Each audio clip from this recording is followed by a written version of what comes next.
আসসালামু আলাইকুম সবাইকে। সবাইকে শুভেচ্ছা।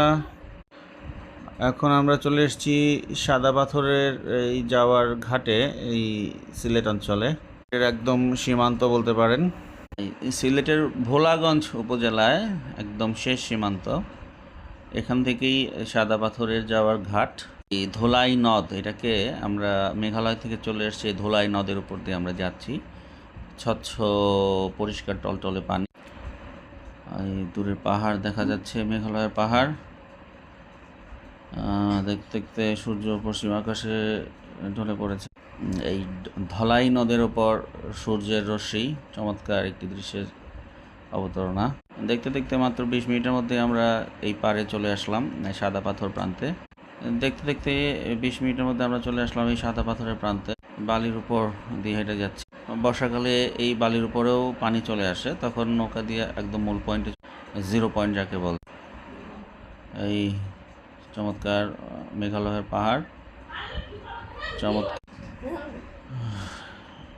এখানে ছোট্ট একটি বাজার। এই তো সাদা পাথর এখন চোখের সামনে, পিছনে এই মেঘালয়ের পাহাড়, পাথরগুলার। এই তো অনেক পর্যটক উপস্থিত সন্ধ্যার সময়। সিলেট থেকে এখানে আসতে, ভোলাগঞ্জে 0 পয়েন্ট আসতে আমাদের সময় লাগলো প্রায় 70 থেকে 80 মিনিট গাড়িতে। সিলেট থেকে আমরা 70 মিনিটের একটা গাড়ি জার্নিতে এখানে চলে এসেছি। তারপরে হোটেলে রেস্ট নিয়ে 4টার দিকে রওনা দিয়ে আসতে আমাদের 20-22 মিনিট সময় লাগলো। শীতের দিন বলে দিনটা ছোট, তাই বেশিক্ষণ এখানে পাবো না আমরা। অল্প কিছুক্ষণের মধ্যেই সূর্য ডুবে যাবে আর আমাদের ফিরে যেতে হবে হোটেলে। চমৎকার পরিষ্কার পানি, স্রোত, ঠান্ডা স্রোত, ঠান্ডা পানি। অনেকেই শরীর ভিজিয়ে নিচ্ছে, পা ভিজিয়ে নিচ্ছে।